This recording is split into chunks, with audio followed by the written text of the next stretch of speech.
Actuellement au Québec, l'actualité est aussi concentrée sur les places en garderie, en service de garde, entre les subventionnés, les services de garde subventionnés et les services de garde non subventionnés, encore à payer les CPE. C'est très compliqué actuellement. Plusieurs parents, n'est-ce pas, sont confrontés à cette réalité, à cette triste réalité.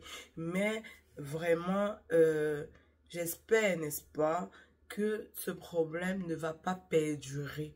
Donc, je t'invite à écouter cette vidéo jusqu'à la fin. Bonjour, si tu es là pour la première fois, mon nom est Marie-Claude Onana. Aujourd'hui, je viens te parler de l'actualité de ces derniers jours qui porte sur les services de garde, les places en service de garde.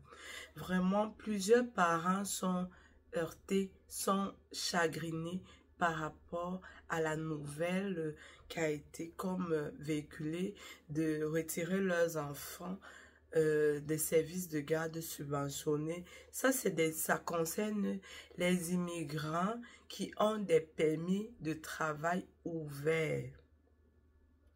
C'est un gros problème de le savoir que tu es arrivé, tu as eu ton permis de travail ouvert, tu as peiné à trouver une place en garderie, que tu l'aies trouvé et que à présent, il est question de retirer ton enfant de là. Il y a plusieurs problèmes auxquels ces enfants ou les parents seront confrontés. Les enfants qui avaient déjà ces places étaient habitués à leur routine. Ils se sont familiarisés avec le milieu et tout, l'encadrement. Les parents ont eu un gros ouf que, oh, mon enfant a cette place, il peut vaquer à ses occupations librement. Parce qu'en même temps, ça donnait un état psychologique, un équilibre, n'est-ce pas, à ses parents, un bon moral pour aller travailler. Si tu n'as plus cette place au service de garde, les enfants sont confrontés, n'est-ce pas, à revenir à la maison, à ne plus avoir leur routine. Les parents doivent arrêter d'aller travailler. C'est très difficile, voyez-vous. Et je vais vous dire ici, un service de garde subventionné est la contribution quotidienne à un service de garde. La contribution quotidienne à un service de garde subventionné est indexée annuellement au 1er janvier, donc pour chaque enfant. Et en 2025, tous les parents doivent payer un tarif réduit unique de 9,35 $ de leur poche. Et l'autre partie, c'est le gouvernement qui les couvre. Or, pour un enfant, n'est-ce pas, pour les parents qui ont leurs enfants en service de garde non subventionné, payent par jour entre 40 $ et 65 $. Donc, tu vois que tu étais un parent qui était subventionné. Du jour au lendemain, tu te retrouves en train d'être non subventionné. C'est un gros problème. Parce que tous tes calculs, tout se bouleverse. Déjà, tu te retrouves avec ton enfant, tu ne sais même plus parce qu'en même temps, il faut demander la place. Et ça coûte cher. C'est vrai qu'il y a un montant qui t'est reversé par le gouvernement fédéral, mais est-ce que ça vaut? C'est quand même troublant parce que tu n'étais pas préparé à la base à ça. Donc, je te laisse écouter ces extraits de différents parents qui ont été confrontés à cette situation. On se revoit après la vidéo. Si tu n'es pas encore abonné, n'oublie pas de t'abonner. N'oublie pas de liker. À tantôt. Pas demander de l'aide à des membres de la famille pour garder notre enfant. On est vraiment seuls. Holly craint que le gouvernement n'officialise le retrait de sa petite fille de 8 mois de sa garderie subventionnée. Détentrice d'un contrat de travail ouvert, elle n'a pas accès à ses services de garde à 9,35 $ par jour selon la réglementation.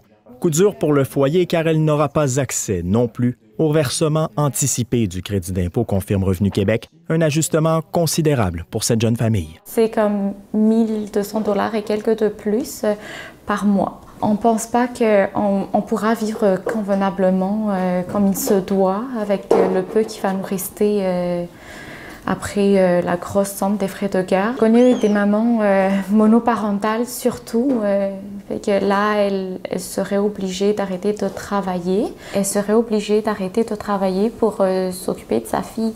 Donc là, on se demande comment elle va survivre, comment sa fille va survivre. D'après le ministère des Finances, ce crédit couvre de 67 à 78 % des frais de garde admissibles payés selon le revenu familial, ces versements étant perçus à chaque mois. Mais comment vous voulez que ces gens-là qui travaillent, qui payent 50 à 70 $ par jour et y attendent 1 an pour avoir leur crédit d'impôt? C'est sûr, ça va les nuire. D'un côté, on dit, on vous donne un permis de travail, on a besoin de vous, il manque la main-d'œuvre. Et de l'autre côté, on met les bâtons dans les roues et dit on vous aide. Pas du tout. Aucun changement à la réglementation pour les futurs parents détenant un permis ouvert n'est envisagé. Le cabinet du ministère de la Famille n'a pas souhaité commenter davantage toute la question sur l'admissibilité au versement anticipé, tout comme Revenu Québec. Je pleurais de l'intérieur parce que je ne saurais pas comment l'expliquer qu'elle ne pourra plus aller là. Les derniers jours ont été éprouvants pour Suzanne Minkam. Sa petite de 17 mois devra être retirée de son milieu de garde. Je me disais que j'avais déjà réussi mon intégration et tout d'un coup, du jour au lendemain, je me retrouve en train de vouloir tout recommencer à zéro. C'est que la mère monoparentale d'origine camerounaise a un permis de travail ouvert. Le CPE croyait qu'elle avait droit à une place subventionnée pour son enfant, mais non, selon le ministère de la Famille, qui a envoyé une directive à cet effet à tous les services de garde le 9 juillet. On a relu le guide, on s'est dit, bon, est-ce que c'est nous qui avons mal interprété? Et finalement, le guide se contredit à plusieurs places. De la culpabilité au début, parce que je me disais, j'ai pas fait mon travail correctement et j'ai accepté des enfants qui n'avaient pas droit à des places à contribution réduite. Et je me suis bien aperçue que je n'étais pas toute seule dans cette situation-là. Selon la Fédération des intervenantes en petite enfance du Québec, des centaines d'enfants risquent de se voir montrer la porte de leur service de garde.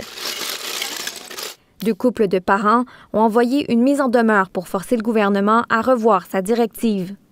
Au ministère de la Famille, on dit être très sensible à la situation vécue par certains parents, mais que ces critères existent depuis 1997. Des vérifications sont en cours, mais la situation toucherait une très faible proportion d'enfants, selon Québec. Pourquoi le parent, son statut migratoire, devrait donner la place à l'enfant quand en fait le service est à l'enfant qu'on le donne? Mais je pense qu'un réajustement est important. Des intervenants rencontrés dénoncent un traitement peu humain de la part du gouvernement, alors que de nombreux enfants sont bien intégrés dans leur milieu de garde. Je lui dis, Danick, peut-être on va trouver une autre garderie. Elle me dit non, maman, elle a que 17 mois. Donc, tu as écouté, n'est-ce pas, cette vidéo? Ces parents, n'est-ce pas, qui sont en larmes, qui sont dévastés. Mais tout est bien qui finit bien. Laisse écouter l'extrait, il est revenu comme sur sa décision, n'est-ce pas? Et puis, les mamans qui pleuraient et maintenant en joie. Vraiment, c'est merveilleux. C'est quelque chose, mais c'est quand même troublant. Hein. C'est troublant. Fait que je te laisse écouter, puis dis-moi si jamais tu aimerais savoir quelque chose là-dessus. Je me ferai un plaisir de te répondre. Salut! 8 mois, s'est rapidement intégré à son milieu de garde. Tout le monde l'adore. Sa maman, originaire de Madagascar, pousse un soupir de soulagement. La petite, qui est née au Québec, pourra finalement conserver sa place à 9,35 $ par jour. On va pouvoir continuer à travailler, vivre normalement, sans avoir cette angoisse constante de tout chambouler du jour au lendemain. Québec demande finalement au CPE de ne pas expulser les enfants déjà admis dont les parents ont un permis de travail ouvert, le temps que le ministère analyse la situation. La ministre déclare que le règlement s'applique toujours, notamment pour les nouvelles admissions. Je trouve que c'est quand même injuste parce que ils ont parlé d'équité envers les Québécois.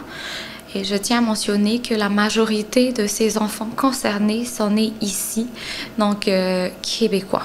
On est en train de créer la confusion dans le réseau. Les réactions sont mitigées. Le CAQ est en train de créer un problème où on n'avait pas de problème auparavant. J'ai reçu des dizaines et des dizaines de courriels, d'appels dans les derniers jours de familles absolument dévastées, là, avec beaucoup d'anxiété. Là, au moins, ça donne le temps de souffler, de respirer un peu. Évidemment, le ministère a dit là, pour le moment, donc on ne sait pas exactement quelle sera la décision à long terme. Il y a quand même une réflexion à faire, je dirais, pour ce qui est de l'accueil. Il y a un double message, là. Comment il faut aussi que les règles puissent permettre d'intégrer ces familles, donner aux enfants l'accès à des services éducatifs. En fait, c'est vraiment l'intégration de nos enfants dans la société. Elle va apprendre la langue. Donc, ça représente beaucoup pour l'avenir de notre vie.